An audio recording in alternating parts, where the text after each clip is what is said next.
અખિલ વિશ્વ ગાયત્રી પરિવાર શાંતિકુંજ હરિદ્વારના સંસ્થાપક વેદમૂર્તિ તપોનિષ્ઠ યુગ દૃષ્ટા યુગ ઋષિ પંડિત શ્રી રામ શર્મા આચાર્યજીના સાધનાની સ્વર્ણિમ જન્મ શતાબ્દી નિમિત્તે તેમજ સ્નેહ સલીલા માતા ભગવતી દેવીજીના જન્મ શતાબ્દીના ઉપલક્ષમાં જ્યોતિ કલશ યાત્રા આખા વિશ્વમાં પરિભ્રમણ કરી રહી છે।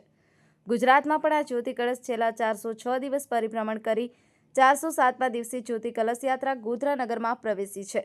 ત્યારે જ્યોતિ રથયાત્રાનું સ્વાગત ગોધરા નગરની વિવિધ ધાર્મિક તથા સેવાભાવી સંસ્થાઓ તથા વિવિધ મહાનુભાવો દ્વારા કરવામાં આવ્યું।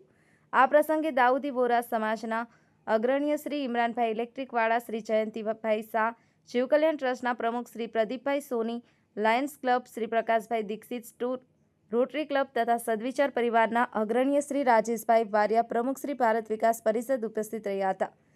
બ્રહ્માકુમારી વિશ્વવિદ્યાલયના 2 પ્રતિનિધિ બહેનો તથા ગોધરા સિવિલ હોસ્પિટલના સિવિલ સર્જન મોનાબેન પંડ્યા તથા સમસ્ત ગાયત્રી પરિવાર ગોધરા દ્વારા બીવી ગાંધી પેટ્રોલ પંપ પાસે પ્રભાકુંજ સોસાયટી ખાતે ભવ્ય સ્વાગત કરવામાં આવ્યું। જ્યોતિ કળશ યાત્રા પોતાના નિર્ધારિત માર્ગ પર પરિભ્રમણ કરી અને ચાંદની ચોક પાસે રામેશ્વર મહાદેવ મંદિર ખાતે પહોંચી જ્યાં સ્વાગત કરવામાં આવ્યું। ત્યારબાદ આશ્રમ રોડ, અંકલેશ્વર મહાદેવ રોડ થઈ અને લાલ બંગલા થઈ અને શુકલ સોસાયટી ગાયત્રી શક્તિપીઠ પર આગમન થયું, જ્યાં સિવિલ સર્જન મીનાબેન પંડ્યા દ્વારા આરતી કરવામાં આવી।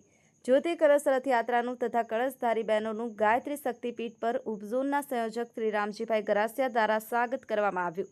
ત્યારબાદ 11 થી 12 દરમિયાન ગોષ્ઠીનો ક્રમ ચાલ્યો। બરાબર 12 કલાકે ગોષ્ઠીની પૂર્ણાહુતિ કરવામાં આવી।